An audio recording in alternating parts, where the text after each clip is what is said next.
आज की कहानी बेटी का नसीब।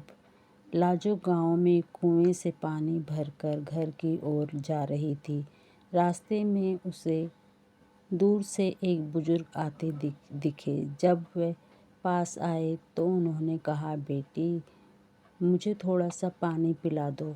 लाजो ने कहा, हाँ हाँ बाबा, क्यों नहीं, ये लीजिए पानी पीजिए। यह कहकर उसने पानी का घड़ा हाथ में लेकर उन्हें पानी पिला दिया। पानी पिलाकर बुजुर्ग ने उसका धन्यवाद दिया और आगे चल दिया। कुछ देर बाद लाजो घर पहुंची तो देखा वह बुजुर्ग और उसके पिता खाट पर बैठे थे। रामधन जी, जो कि लाजो के पिता थे। रतनलाल उनके ही पुराने दोस्त थे, जो कि दूसरे गांव में रहते थे। कई साल बाद वे रामधन से मिलने आए थे।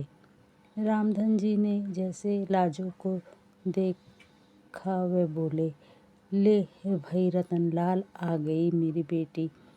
इसी के बारे में पूछ रहा था ना, बहुत ही होशियार बच्ची है।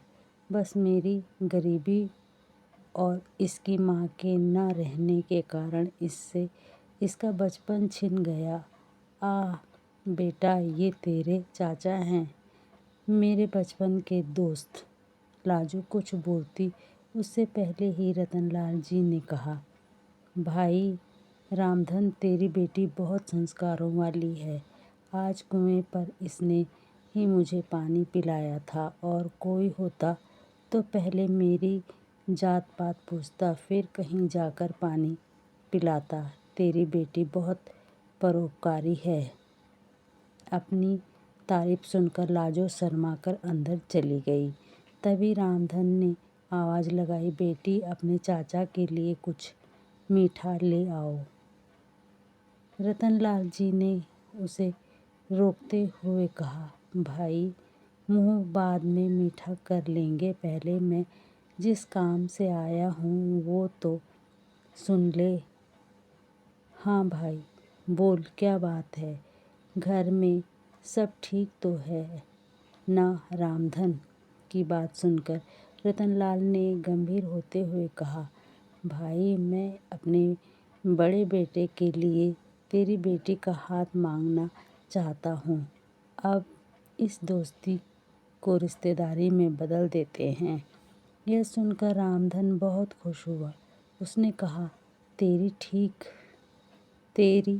ठीक है, मगर अगर तेरा बेटा है तो मैं तैयार हूँ। लेकिन भाई, मेरी हैसियत तो तू जानता ही है। जहाँ तक मुझे पता है, तेरा तो शहर में बहुत बड़ा कारोबार है, और कहाँ मैं कहाँ तू। रतनलाल जी ने कहा, पैसा की तू चिंता मत कर बेटे। मेरे बेटे के लिए कई बड़े घरों से रिश्ते आए, लेकिन मैं एक ऐसे बच्चे को अपने घर की बहू बनाना चाहता था जिसमें संस्कार हो। वो मैंने तेरी बेटी के अंदर देख लिए। तू बस हाँ कर दे, बाकी सब कुछ मेरे पर छोड़ दे।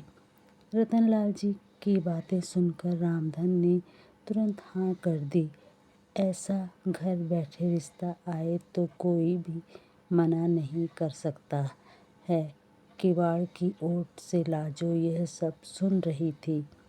रतनलाल जी ने आगे कहना शुरू किया, हाँ ये बात हुई ना खुशी की। अब जल्दी से मिठाई मंगा, अब मज़ा आएगा मुँह मीठा करने में।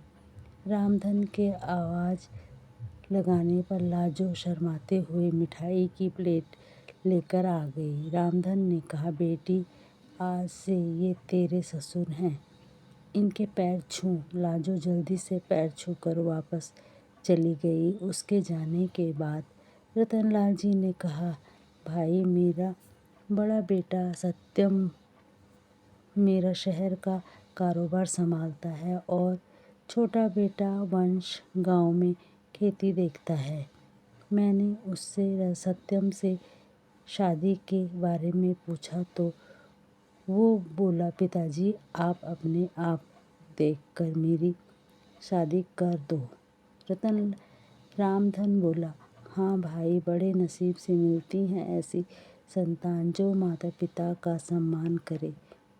मेरे तो भाग खुल गए। मैं तो हमेशा इसी चिंता में रहता था कि इस बिन माँ की गरीब बच्ची को कौन अपनाएगा। रतनलाल जी बोले, बस अब तू चिंता मत कर, मैं शादी का सारा इंतज़ाम कर लूँगा। अच्छा, अब मैं चलता हूँ। रतनलाल जी अपने घर के लिए निकल गए। उनके जाने के बाद रामधन ने घर में जाकर लाजो से पूछा, बेटी तू खुश तो है ना इस रिश्ते से? लाजो बोली, पिताजी, मेरे जाने के बाद आपका ध्यान कौन रखेगा? मुझे नहीं करनी शादी। रामधन बोला, बेटी ऐसा न बोल, मैं अपना ध्यान रख लूँगा। बड़े नसीब से ऐसा रिश्ता मिला है। रतनलाल जी को मैं बचपन से जानता हूँ। उसके घर में तुझे कोई परेशानी नहीं होगी। कुछ दिन बाद पास के गांव से 2 लोग आए और रामधन को शादी का शुभ मुहूर्त बताकर चले गए। उन्हें रतनलाल जी ने भेजा था। अब रामधन शादी की तैयारियों में जुट गया। इसी तरह कुछ दिन बीत गए।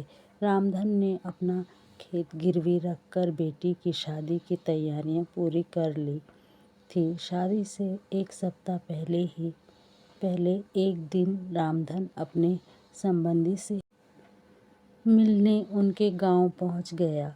रतनलाल जी ने उसे देखकर गले लगा लिया। उन्होंने अपने परिवार से मिलवाया। अपने होने वाले दामाद सत्यम से मिलकर रामधन बहुत खुश हुआ। रतनलाल जी ने कहा, भाई तू यहाँ आया है, जरूर कोई बात है, बता क्या बात है? रामधन हाथ जोड़कर बोला, नहीं भाई, मैं तो बस ये बताने आया था कि मैंने शादी की सारी तैयारियां कर ली हैं। आप एक बार आकर देख लो, कुछ कमी लगे तो बता देना, जिससे आपके मेहमानों के सामने आपको शर्मिंदा ना होना पड़े। रतनलाल जी ने कहा, हाँ हाँ, मुझे पता है तेरे पास एक ही खेत था, तूने वो भी गिरवी रख दिया। उसी पैसे से सारी तैयारियां की हैं। तुझे मुझ पर विश्वास नहीं था। जब मैंने कह दिया था मैं शादी की तैयारियां कर लूँगा, फिर तूने ये सब क्यों किया? रामधन आश्चर्य में पड़ गया। वह बोला, माफ़ करना भाई, लेकिन बेटी की शादी के लिए कुछ तो मुझे भी करना चाहिए। रामधन यह कहकर रोने लगा। उसकी आंखों से आंसू बह रहे थे। तभी रतनलाल जी ने अपने छोटे बेटे वंश को बुलाया और इशारे से कुछ समझाया। कुछ देर बाद रतनलाल जी ने रामधन के कंधे पर हाथ रखा।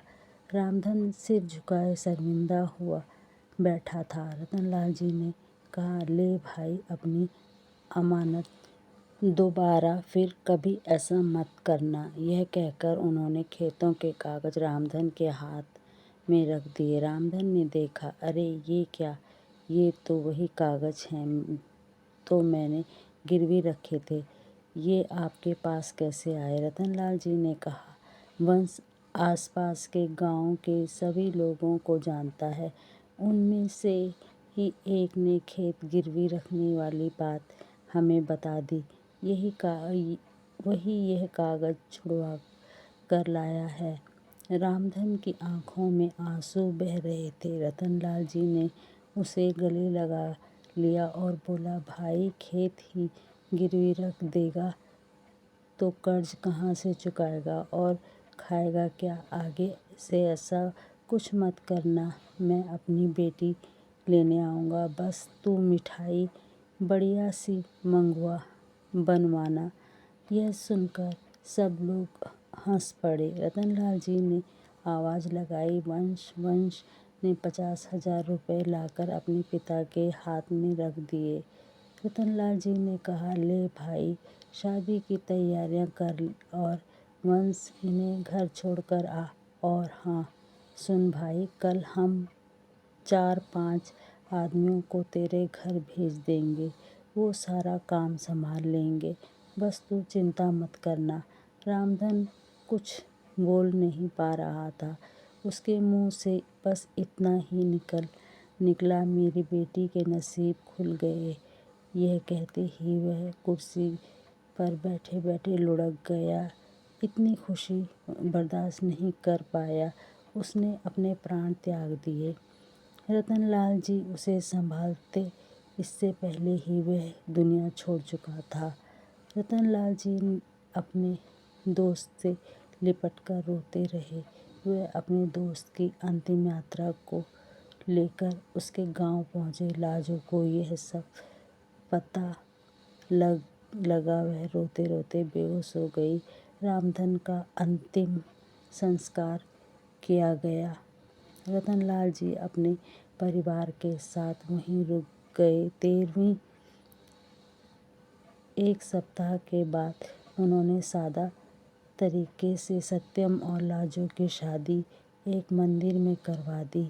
लाजो के चमकते नसीब की खुशी में रामधन अपना जीवन जीना भूल गया था।